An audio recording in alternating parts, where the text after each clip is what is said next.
Welcome to the Deep Dive. This is where we get into the details for you, our listener.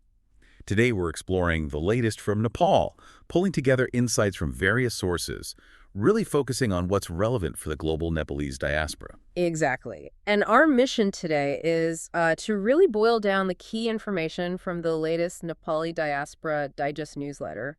We're covering quite a range: economic shifts, social trends, political moves, and those crucial global connections. Think of it as your shortcut to staying in the loop about your homeland and community. Yeah, without getting overwhelmed by all the noise. Precisely. And we've got a lot to cover. Critical infrastructure, the economy, some really interesting cultural initiatives, politics, of course, and a very moving story from the diaspora. It's a real mix, isn't it? Opportunities, challenges, some fascinating stuff happening. Okay, let's dive in and unpack this. Let's start with a big economic opportunity that seems, well, stop. 5 years back, Nepal's Ministry of Industry approved joining the ESCAP Intergovernmental Agreement on Dry Ports. Right, ASCAP, that's the UN body for Asia and the Pacific. Exactly. And this agreement is really important. It could drastically cut freight costs, speed up trade, basically put Nepal's dry ports on the international map. And if it actually got ratified, the impact could be huge. You've got 5 key depots: Kakarvida, Biratnagar, Burgunj, Payarhawa, Tatopani. They'd get international recognition. Meaning direct imports possible, bypassing Indian ports like Kolkata. Potentially, yes. Think about the savings on things like detention, demurrage charges. It's significant. I mean, get this, about 25% of Kolkata Port's business currently comes from Nepalese trade. So the obvious question then, why is something so beneficial just sitting there? Well, the sources we looked at point to, frequent government changes, bureaucracy, the usual inertia, sadly. It seems like short-term politics getting in the way of long-term economic gain. A familiar story sometimes. Okay, let's shift to some positive infrastructure news. The MCC Nepal Compact transmission lines. Yes, the Millennium Challenge Account Nepal, MCA Nepal. They've just signed 2 major contracts. We're talking about $154.5 million roughly to build 180 kilometers of high-voltage lines. The joint ventures are Angelique Skipper and Waiba Salazar. And the bigger picture here, this U.S.-backed initiative, it's not just about power lines. It's about improving electricity reliability across Nepal, boosting regional power trade, and hopefully sparking more private investment. It's all part of that larger $697 million MCC Nepal Compact. Officials on both sides are really emphasizing this, calling it a national pride project. Yeah, framing it as a long-term commitment to Nepal's growth. It's symbolic as well as practical, more than just infrastructure. Okay, let's look at some different economic strategies, especially in tourism. Nepal's wave climbing fees for 97 lesser-known peaks. These are in the western Karnali and Sudur-Pashchim provinces. Peaks between roughly 5,800 and 7,100 meters. Right. The idea is to spread tourism out, promote local areas. It's an interesting contrast to the Everest permit fee, which actually went up to $15,000. It's a good step, definitely. But, experts are quick to point out that just waiving fees isn't enough. You need the infrastructure, the manpower in those remote areas to actually support climbers. Makes sense. And sticking with potential resources, there's this news about Dalek. Preliminary surveys suggest a pretty significant natural gas reserve. Yeah, something like 11.2 billion cubic meters at one site. They're saying it could potentially last 50 years. But there seems to be some confusion about who's actually going to handle extraction and commercialization. Exactly. No agency assigned yet. Though the Nepal Oil Corporation, the NOC, has apparently said they're ready to take it on. It raises questions about, coordination and planning for such a major potential resource. Right. Clarity needed there. Okay, back to infrastructure that's definitely moving forward. The Nagungasis-Nakola Tunnel, Nepal's first road tunnel. Toll rates are set now. Yep, anywhere from 60 rupees to 600, depending on the vehicle. And an interesting point, no motorcycles allowed, for safety reasons. And the tolls vary slightly, right? Inbound versus outbound. They do. It's a bit higher for buses and trucks coming inbound towards Kathmandu, reflecting the time and fuel saved, not having to do that steep uphill climb with all the bends. Okay. A trial phase is planned for October. And the benefit is pretty clear. It cuts out at least 19 of those hairpin bends. Yeah. Should save around 34 minutes travel time. That's quite significant for linking Kathmandu with the southern plains. Huge difference.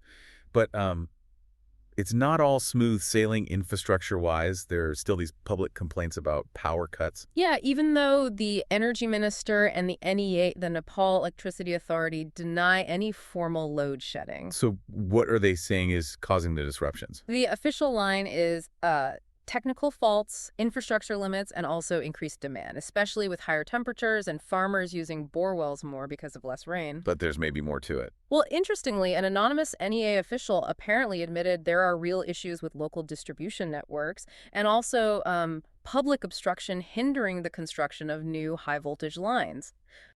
So it highlights that disconnect again. You can build big projects, but you also need the local distribution sorted and community buy-in. Exactly.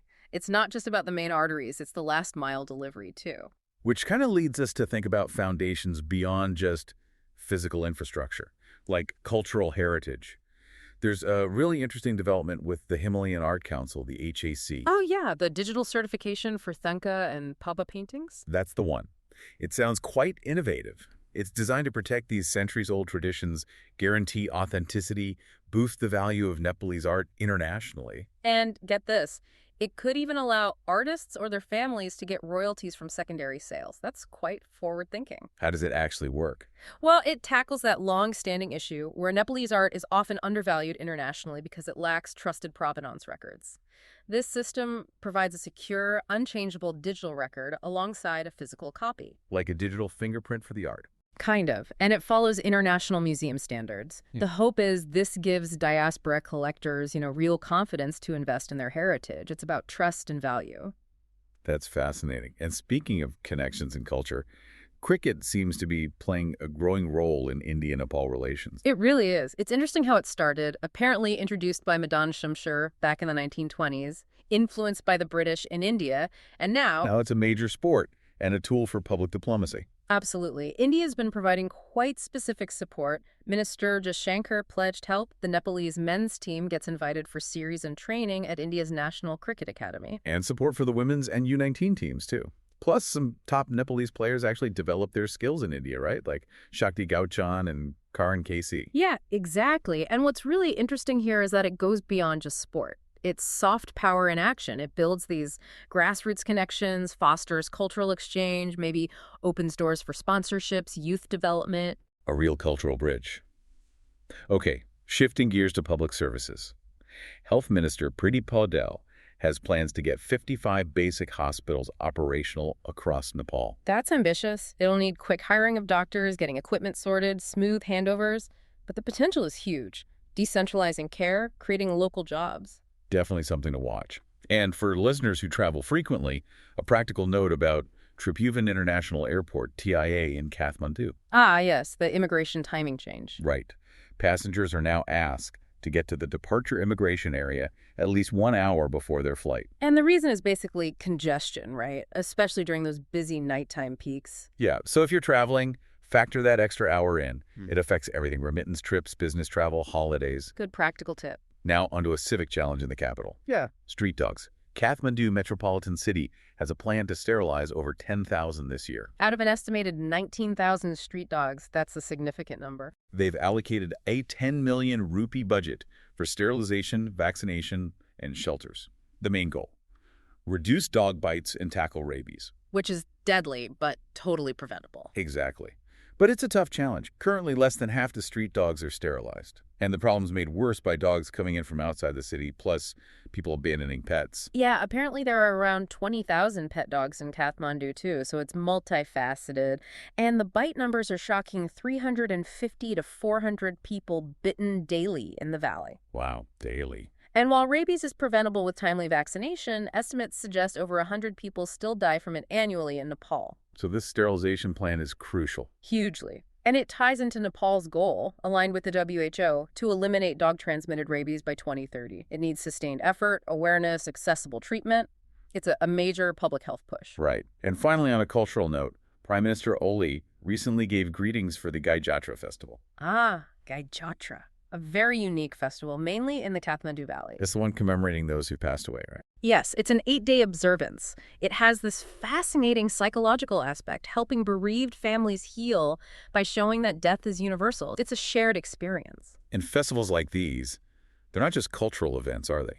They impact the economy, too. Definitely. They drive seasonal spending, attract tourists, and really strengthen that sense of community, something the diaspora often supports and feels deeply connected to. Okay, let's switch focus now and unpack the political scene. Prime Minister K.P. Sharma Oli has been quite vocal recently. Asserting stability, yes. He's publicly stated the current coalition government will stay put until the 2084 BS elections.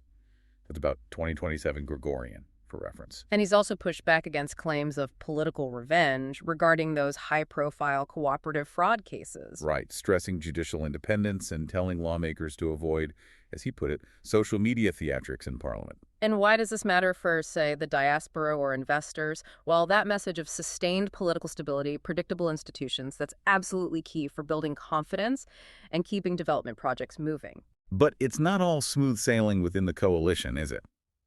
There's talk of a stalled cabinet reshuffle. That's right. The plan was apparently to remove some underperforming ministers, but it's hit resistance, particularly from the Nepali Congress, a key coalition partner. Reports suggest several ministries, including finance, are in the red zone. In a stalled reshuffle, what are the risks there?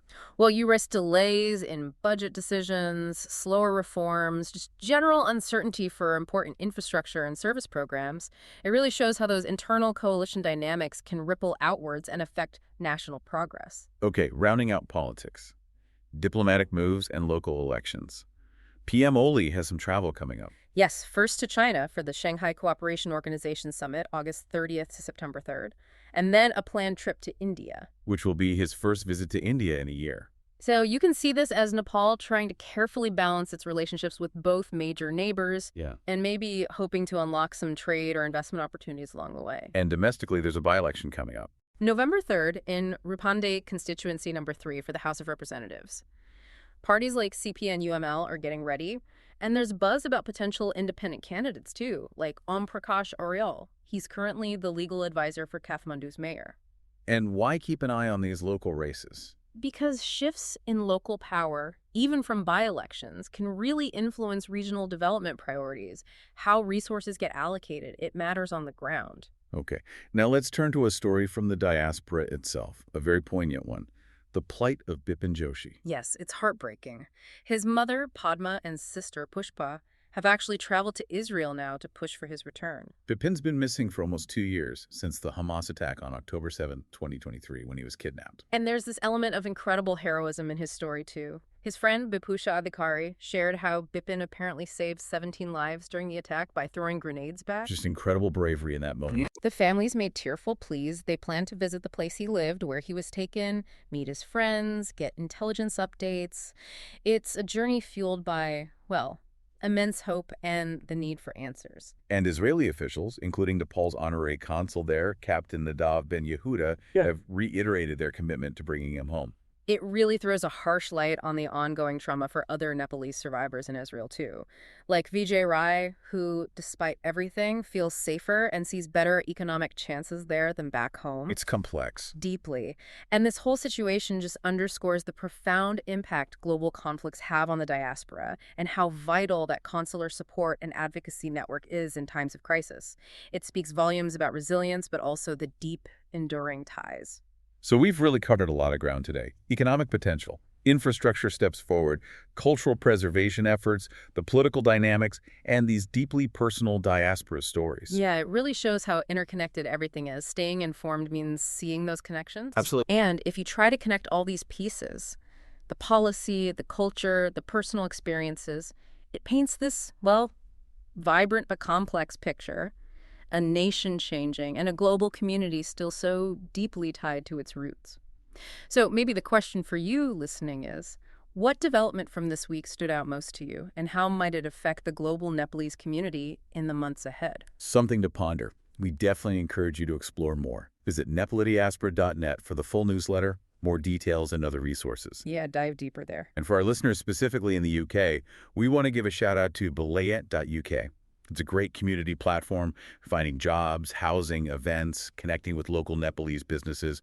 Really helpful resource. Check it out if you're in the UK. Thank you so much for joining us for this deep dive. We look forward to bringing you more insights next time.